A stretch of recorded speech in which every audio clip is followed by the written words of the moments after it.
So be prepared for a lot of select all and apply, but we are going to go through each exact answer. Absolutely. I have to. Yeah. Okay. Let's go to 4. So on your test, we're going to start with some neuro stuff. On your test, I'm going to give you an image. And the image could be either or. It could be either this or this. So what is this one called? The cerebrit, right? And what's this one? The corticate. So which one's worse? Yeah, and because what part of the brain is affected with that? The stem. Because the brain stem, is that very primitive? That's what keeps you alive. That's what gives you involuntary heartbeat and breathing when you're sleeping, right? Involuntarily. So, say like you go assess your patient. You work on a neuro ICU over there at UNM. And your neuro assessment was normal for a TBI, you know, i.e. the Glasgow coma was probably off. But then, an hour later, you're surveilling your patients really nicely. Before they were not posturing. They are now. What are you gonna do? Call a doctor. Done. See how easy that was? That's not a brain science kind of question. It's an abnormal finding that evolved along your shift, right? So you're gonna call the doc, you're gonna bring vitals, you're gonna bring, you know, like in a neuro unit, stuff like the recent ICP, vital signs, and the findings, right? Now, what does that mean, you guys, when you're posturing suddenly? Did you say that? 100%, she's right. Increased intracranial pressure. Do we know how bad that is? Really, most of the neuro stuff is about, especially with TBI, is about intracranial pressure. What is your normal value? 10 to 15. How do they measure it? There's a probe in the head, and then there's a machine at the bedside. That's it. And it measures the pressure. Absolutely. So those are some of the things that you know, when you have a traumatic, or even a traumatic brain injury, or even a stroke, ischemic or hemorrhagic. Because even with the ischemic stroke, can you have swelling? Oh yeah. Oh yeah. Because it's a brain injury. You know, ischemia, brain injury, necrosis, all that kind of stuff causes inflammation. And so you're gonna have a buildup of fluid either way. Now a hemorrhagic is, I can't say which one's scarier. You know, they're both scary. Because with the hemorrhagic, you have gross blood leaking into the brain, we call it bleeds. Right, so very good. This is just a concept. Again, going back to the physician call. If you have any normal value, are you gonna call the doc and say, they're still normal? Yeah, that would be bizarre, wouldn't it? It could be an insecurity thing with the nurse, they're still sticking it out. First of all, you're not gonna have time doing that. And second of all, it confirms that you are only gonna be calling abnormals. Now, there are gonna be slight abnormals. Are you gonna call those? Guess what the answer is? You know why? Because in a court of law, see, they may on the phone say, why are you calling me? That's only slightly low. You're not gonna respond by, well, if we went to court with this, you will throw me under the bus. But that's what you're thinking. So what is your response? Your response would be, it is my legal obligation to, and I've said that so many times, especially if they don't know me. They won't ask me anyway, but if they really don't know me, like if they're new, I would say, it's my legal obligation to call you. Yeah, because they don't care about your license. So looking at 10 to 15, so what are you gonna do? So what would you like to do if you have a normal anything, like an ICP? Continue to monitor is always the answer, right? Very, very good. Okay, let's move over to this side. Okay, you have your patient has a frontal lobe injury. Yes. I don't know, caused by a car accident, went through the windshield, there could be a number of things, right? Oh, I just remembered something. Frontal lobe damage, it causes them to have impulsive behavior. Impulsivity, would y'all agree? That's like number one thing. They're, a safety risk. They are definitely a safety risk. They lose their judgment. Yep, judgment and impulsivity, right? It can be like, what is it, like, when they're like, I don't know what I'm trying to say, like, just inappropriate. They Oh. keep showing inappropriate behavior and just like not So looking. they tend to be very sexual. A lot of veterans, I don't know if they were male, it's because I don't think so. I think females could be, but it's that judgment thing. And they will grab you here, they'll grab you here from the front or the back, it doesn't matter. They do not I discriminate. remember from your lecture last week. It's, yeah, because, and so we talked about this too. Do you have to set boundaries? Yeah, you do. We know, however, it's like an Alzheimer's patient or a demented patient with dementia. You have to orient them. You cannot let them go down that route. And with confusion, you have to orient them. Is it futile? Yeah, it is. Because 5 minutes later, they're gonna be grabbing. You go, remember? No, don't do that. Don't do that. So, okay, I'm just making myself some notes. Yeah, so you're also gonna wanna like try to keep them near the nursing station or have their bed at the lowest level. Yes, now we're getting to the test question, by the way. So let me just open this back up. So you said you're going to put them in the lowest position and you're gonna strategically place them by the nurse's station. Very good. And is there another thing you could put on the bed? Bed alarm, yes. And that's your answer. Yes, sir. A bed low position, we have bed alarm. Do we have a sitter? Sitter. You know what my favorite sitters are? Family. You know why? They have an emotional investment in them. I even said earlier, what if your sitter falls asleep? You know, you walk in and the patient's on the floor and the sitter's in the corner going, yeah, lousy, fired, out, get out of here. So, yeah. Professor K, what did you write on the board? Oh, yeah, right. So I think about like car accidents, like your Excel, it's really Excel decel injuries is what it is. So like you're driving in a car and then you have your crash and then what happens? I'm gonna do slow motion. Oh, it could result in whiplash because of the strain on the neck, but you go like this, goes. See, that's a lot of impact. The brain is noodly. Right, and then guess what it hits? The inside of the skull. So it hits this part and then for every action, there's a reaction. So you go first, hits right there, and then on the back.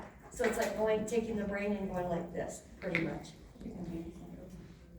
Exactly. This is why I get teary-eyed just thinking about that with children. But yeah, that's what they do. They get the coup contra coup. Car accidents, and then of course the whiplash will happen actually it could happen both. The forward movement, snap, could have a spinal cord too, injury there. And then also back, bam. That hyperextension is probably the hyperextension is more powerful, but that's a coup contra coup injury. Nevertheless, is it a TBI? Yeah, it's a trauma. It's a traumatic brain injury. So I'm considering putting that on there. I've got to think about it and then let you know. So yeah, so the thing with the frontal lobe injury, you have to set boundaries, but really the major thing is bed in low position. Bed alarm is on and sitter. Good, very good. So not putting them by the nurse's station? Did I miss that? Yeah, putting them by the nursing station too. Yeah. Now, out of all those, gonna be on your test, not necessarily, but you have to know all those. I can't just, most of today is gonna be very, very specific, but I'm trying to minimize select all that apply. So some of these are gonna have to be very detailed, right? And I can't put all of it in one answer. So some of that will definitely be in one answer. That makes sense? Yeah, but I'm giving you all the potentials. Yeah, because you have to learn anyway about all that stuff. I like this one for you.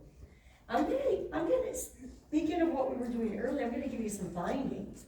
And I'm gonna see if you can diagnose what's happening. We have, or your patient has, a throbbing headache. And hypertension, big hypertension, systolic over 200. And they're bradycardic. And you work in a spinal cord injury unit.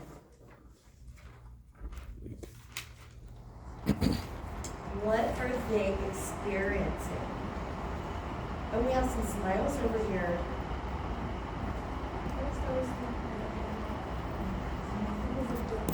You're working on a spinal cord injury unit. Nope. Well, we're gonna get there. Now, Brianna, take it. Autonomic dysreflexia. Is that gonna be on your test? Yes. That is going to be on your test because that is the thing. I'm looking for my cards. It's right here. I was so happy. Of course it's gonna be there. I love it. Come on. I also have to point out the differences in ATI and these. Not very many differences. But that's my job, I feel, to let you know. So that's autonomic dysreflexia. Let's take it one step further. Aaron, or let me ask you over here. I want to ask you, what causes the autonomic dysreflexia? Because I know you know this. Let's see, what are the triggers? Full bladder and full bowel, yes. And that's exactly the wordage and terminology we want to use to apply to this, AD. So this is why in the morning, and this is another question too that we'll get to, you have to do ditch stem, empty the bowel, and empty the bladder, in and out cap. You don't want to leave it for you. Yeah, that's right. But this is the deal for two things that I'm adding and making sure that this is going to be on your test. Okay. And I'm going to just put AD. What is going to be your number one easily accessible intervention for autonomic dysreflexia? Sit them up. That's right. Sit them up. That's what ATI says. That's what those cards say. And how about, if you can, the same for increased ICP. And we'll talk about what ICP looks like. You sit them up. And why with increased ICP? How does that decrease ICP? Well, yeah, because things are, fluid will gravitate down. Once you get up like this, things will gravitate down. Fluid, I believe. So I'm adding for AD and increase ICP, sit them up. See how simple this is? Sit them up. That's going to be on your test. Yes, absolutely. Because it keeps showing up over and over. And can you treat, if they're still hypertensive, can you give them some antihypertensive medications like clonidine or even hyperalazine? You got started IV, that's fine. But yes. And if their heart rate remains low, like you shoot them with a little bit of atropine, yeah, you treat them symptomatically, right? Okay, who do we have now? Oh, Aaron, I haven't even asked you a question now. Let's see, what do we have? Oh, that's too easy for you. I'm gonna do this one. Okay, you work on an orthopedic unit that has orthopedic back surgeries. So what are some of the things that you are gonna do as a nurse to prevent what? Twisting, torsion, log roll, what else?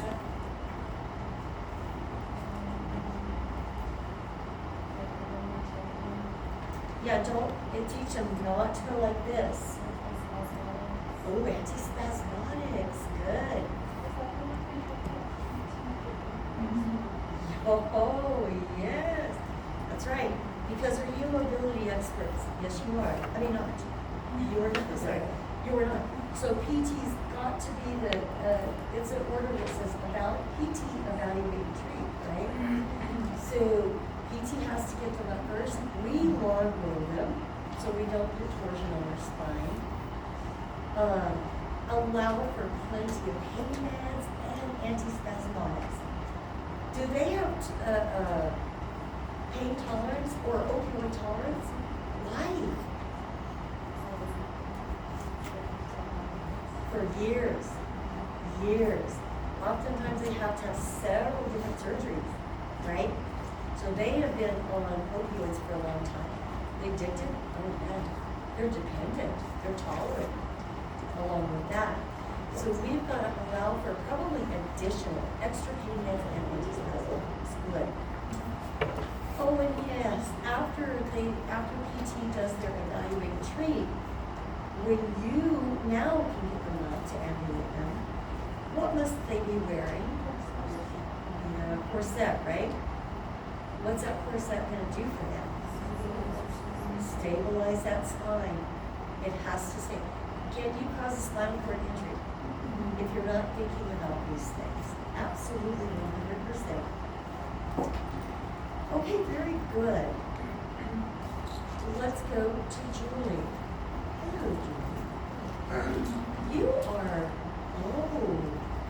so right after school, you started working for critical care, or ED, or both.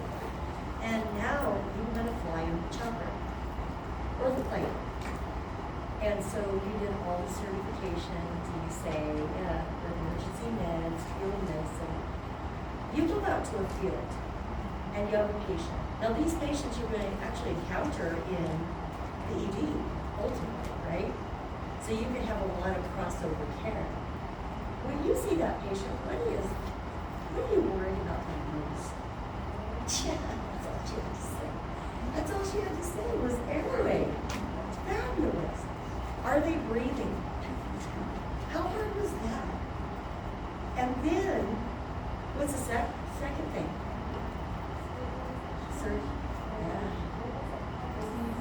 Cervical.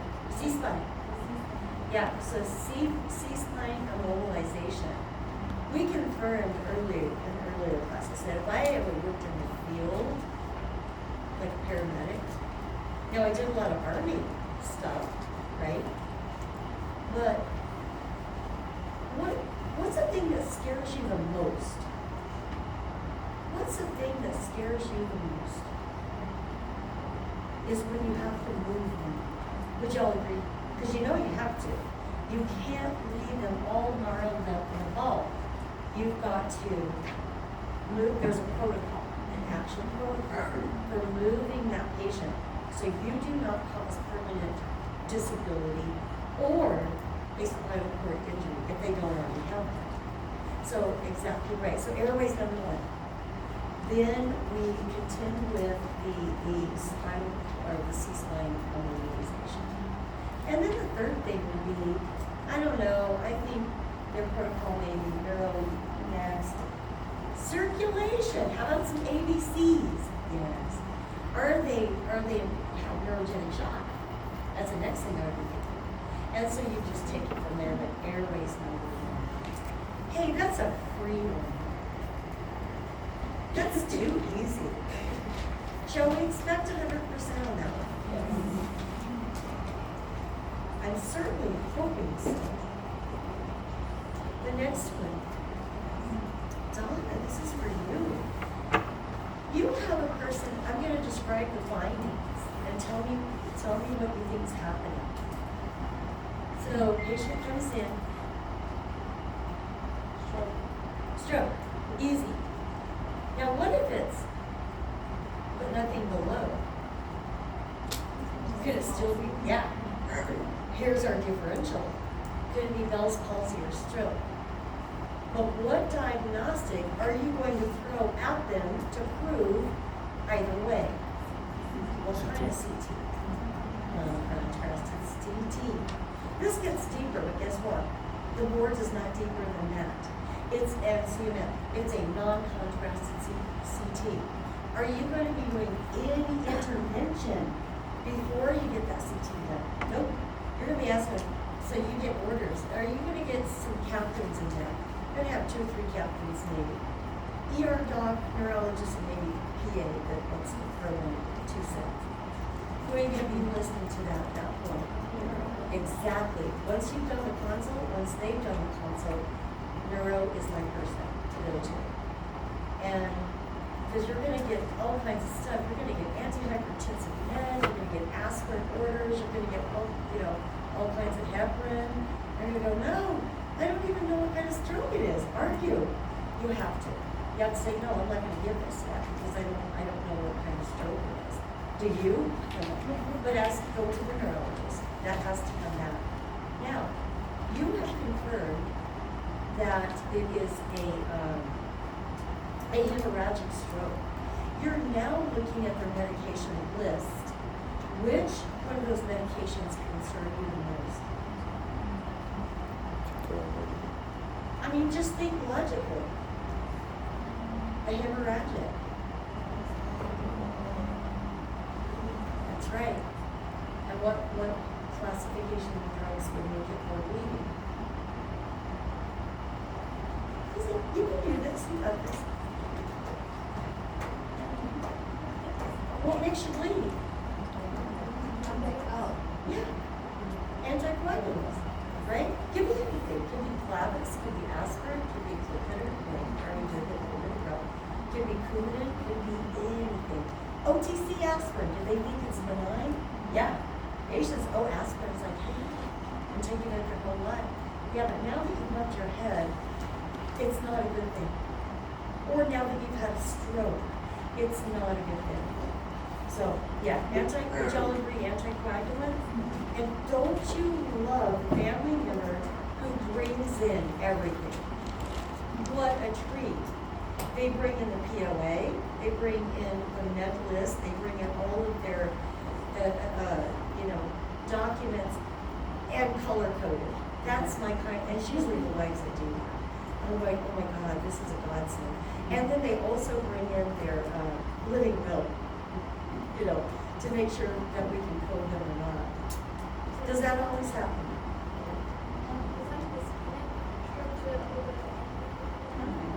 TPA clot buster. What do you think? Why? I mean, why would you choose? Well, not only that, we're going to be hitting them with major thrombolytics here in a minute. You see where we're going? Critical thinking. It'll work. Okay, where are we?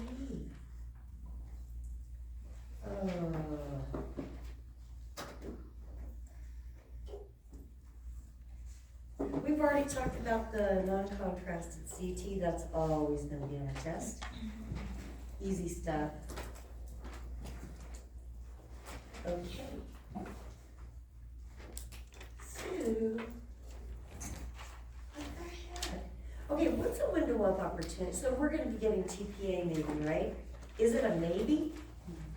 Or what type of stroke? Ischemic. Ischemic, yeah. So they've confirmed it's ischemic stroke. What is TPA?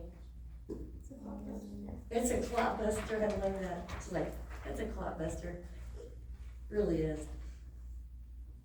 Tissue plasminogen activator. It will break up. Will it break up other clots that you might have lurking in your body? So does that run the risk of an extreme systemic bleed? Yeah, that's why they have to be really careful. What's your window of opportunity for your patient to receive TPA? 3 to 4.5. I think on the card it says within 3 hours. After 3 hours. Because the efficacy of TPA. If it's after like 4.5 hours, it stops working. So, And then you run the risk of a systemic bleed. so Yes. would the test be 3.5 or 3 to 4.5. Okay. Yeah. I was like, So- flashcard just said 3. So if you can get your history, like onset, from the wife or husband, but sometimes you just find them now. Do you need a tissue, I'm afraid to throw this, no, just kidding. She said, don't do it, it's gonna hit the head. Want to catch it? Yeah. No, good catch. Okay.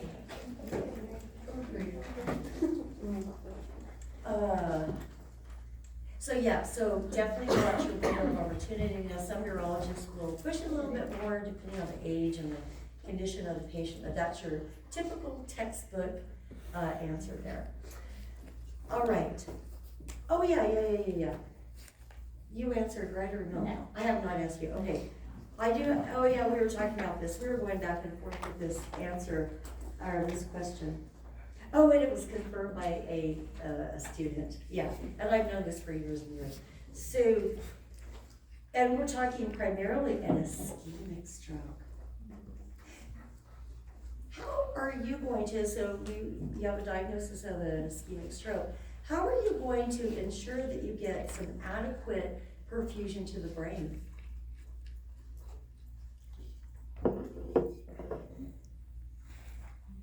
Make sure that you hold what type of medication? Anti-hypertensives. Yes. Do you want a higher pressure? You do in this case. But what about with the hemorrhagic? You want to decrease the blood pressure acutely, right? But in this case, don't be surprised, and I still leave this in here. Hold the antihypertensive meds. So you guys have got to look at your antihypertensive med list to make sure, remember metoprolol, lisinopril, you guys have that. The sartans, yeah. Because you do need that additional perfusion. Now, it might be a time limited thing, like 24 hours, but the concept is all about perfusion, keeping the blood pressure up. So don't freak out when your neurologist writes that and you're going, wait, I thought that's what caused the stroke. Usually it causes a hemorrhagic, but no, in this case you want a higher blood pressure. We've got, 1 minute. I'm sorry, you said for ischemic, right? Oh, yes, Ischemic, yeah, hold and- because if it's hemorrhagic, you want to lower the pressure. Yeah. Because if you have high pressure in the cerebral arteries, Yeah. it's gonna be pushing out more blood, correct? Yeah. So Josephine, so I'm gonna give you the question here, because it's at 1:49. Oh, this is a good one, Cushing's triad. And proof positive, so I'm looking through these cards, because they're usually always different with the Cushing's triad. But what am I gonna test you on? What resource? NCI, right?